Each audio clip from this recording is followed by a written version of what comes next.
PSSI memutuskan untuk mempercepat Kongres luar biasa. Lalu apakah KLB ini akan dijadikan momentum perbaikan tata kelola sepak bola nasional dan mengganti ketum PSSI hingga jajarannya, atau justru hanya sekedar demi jaminan kompetisi kembali bergulir? Kita akan membahasnya dengan pengamat sepak bola sekaligus mantan anggota tim gabungan independen pencari fakta tragedi Kanjuruhan, Akmal Marhali. Selamat sore, Mas Akmal. Selamat sore, Reza. Baik, Mas Akmal, apakah dengan mempercepat KLB itu akan menjamin liga kembali bergulir? Ya, yang pertama saya ingin meluruskan terlebih dahulu bahwa tim gabungan independen pencari fakta tidak memprioritaskan misalnya KLB sebagai syarat untuk bisa digelar lagi kompetisi. Kenapa? KLB ini kan poin nomor 2 yang ada kaitannya dengan poin nomor 1 sebenarnya, gitu kan? Bahwa poin nomor 1, karena pemerintah tidak bisa mengintervensi PSSI, maka sebagai tanggung jawab moral diminta untuk mengundurkan diri sebagai bentuk tanggung jawab para pengurus PSSI terhadap tragedi Kanjuruhan.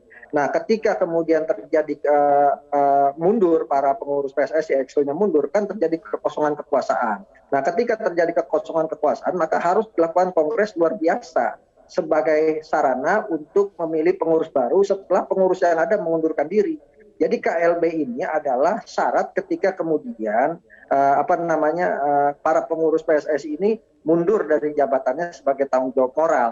Nah, jangan kemudian nanti berpikir bahwa dengan melaksanakan KLB berarti selesai sudah problem sepak bola kita terkait tragedi Kanjuruhan.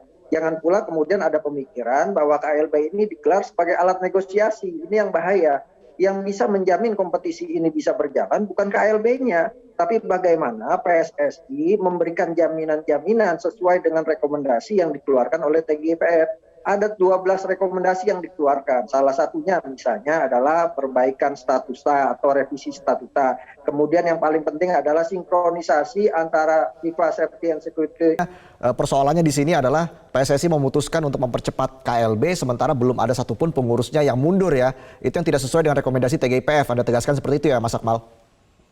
Iya, artinya KLB yang dikeluarkan oleh tim TGIPF adalah akibat dari mundurnya pengurus PSSI. Nah, kalau tidak ada yang mundur pengurus PSSI, ini kan sebenarnya alasan KLB-nya apa? Kalau tadi disampaikan karena ada permintaan dua klub untuk KLB, ini tidak memenuhi syarat, ini melanggar statuta. Dalam statuta PSSI pasal 34 terkait kongres luar biasa bisa digelar bila satu, permintaan dari komite eksekutif PSSI, gitu kan. Nah, kalau kemudian dalam rapat semalam ini ternyata permintaan komite eksekutif PSSI, maka serta-merta kongres luar biasa bisa digelar dengan komite eksekutif PSSI sudah menentukan agenda-agenda kongres luar biasanya apa saja, sehingga publik tahu dan para pemilik suara tahu. Kalau kemudian tidak ada usulan dari anggota komite eksekutif, maka di ayat 2-nya kongres luar biasa bisa digelar apabila ada permintaan 50% dari anggota PSSI yang jumlahnya 1.000 anggota atau 2/3 dari delegasi kongres, 88 pemilik suara. Nah, artinya kalau cuma Persebaya dan Persis Solo ini tidak memenuhi aturan. Jadi kalau kemudian nanti diminta ke FIFA, FIFA juga tidak melihat urgensinya ini sebagai sebuah hal yang harus dilakukan KLB ini, gitu kan. Jadi PSSI harus mempertegas dulu alasan digelarnya KLB ini apa yang menjadi latar belakangnya dan apakah sesuai dengan statuta PSSI. Jangan sampai nanti di peta komplek kemudian FIFA tidak menganjurkan untuk digelar kongres karena tidak sesuai dengan statuta, akhirnya dijadikan senjata buat PSSI bahwa FIFA ingin mempertahankan pengurus yang ada, bahwa kongres luar biasa itu tidak diizinkan oleh FIFA. Nah, ini kan akan menjadi polemik lagi di masyarakat.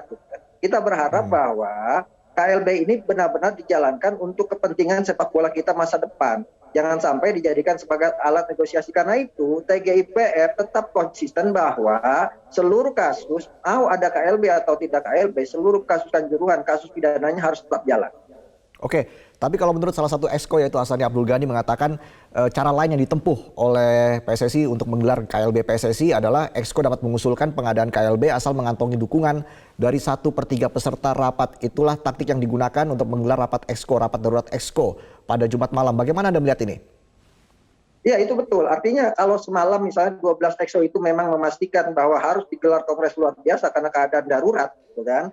untuk perbaikan dan sebagainya itu sudah sah. Jadi tidak perlu alasannya dua klub Persis Solo dan Persebaya. Kalau karena tekanan dua klub Persis Solo Persebaya ini melanggar statuta, karena statuta menyebutkan bahwa kalau kemudian kongres luar biasa yang menyarankan adalah anggota PSSI harus 50% atau 2/3 dari pemilik suara.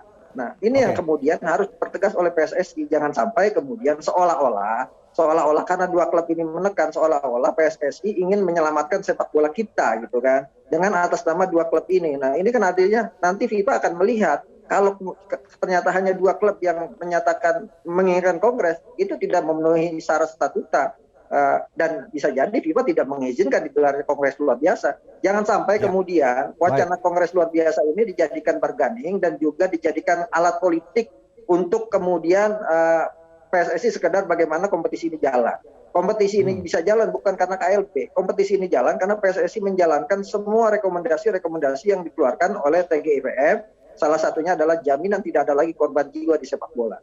Oke, itu juga akan menghalangi proses verifikasi mungkin nanti yang akan dilaporkan kepada FIFA. Nanti kita akan bahas lagi lebih lanjut.